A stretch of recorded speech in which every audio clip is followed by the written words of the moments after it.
बिस्मिल्लाहिर्रहमानिर्रहीम, अस्सलाम वालेकुम रहमतुल्लाहि व बरकातुहू। इन्ना लिल्लाहि व इन्ना इलैहि राजिऊन। तौसा शरीफ में हालिया आंधी के दौरान सोलर प्लेट सर पर लगने से शदीद ज़ख्मी होने वाला मोहल्ला चह गुलूवाला का रिहायशी नौजवान रावल मजीद मलकानी निश्तर हस्पताल में ज़ेर इलाज रहने के बाद ज़ख्मों की ताब ना लाते हुए आज खालिक के हकीकी से जा मिला है। दुआ है अल्लाह ताला मरहूम के दर्जात को बुलंद फरमाए, लम्हे कि इनको सब्र जमील अता फरमाए। ये देखें नाज़रीन, अब इसके चेहरे को चमकता दमकता चेहरा फूलों से और हारों से जनाब कुछ अर्सा पहले उसकी शादी हुई थी, लेकिन आज ये शख्स जनाब ज़ख्मों की ताब ना लाते हुए इस फ़ानी दुनिया से रेलहत का रिया है। बहुत बड़ा सानिया, अल्लाह ताला मग़फ़िरत फरमाए, जन्नत और फिरदौस में आला मकाम अता फरमाए।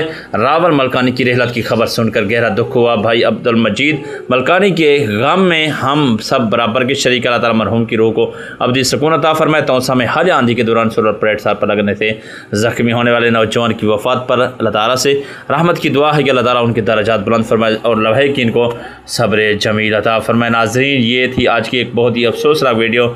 देखे मिले खाक में अहले शाह कैसे कैसे मकीन हो गए, लामकां कैसे कैसे हुए नमवर बेनशा, कैसे कैसे ज़मीन खा गई नौजवान, कैसे कैसे जगह जी लगाने की जो दुनिया नहीं है, इबरत की जा है तमाशा नहीं है। वीडियो देखने बहुत शुक्रिया। अल्लाह हाफ़िज़।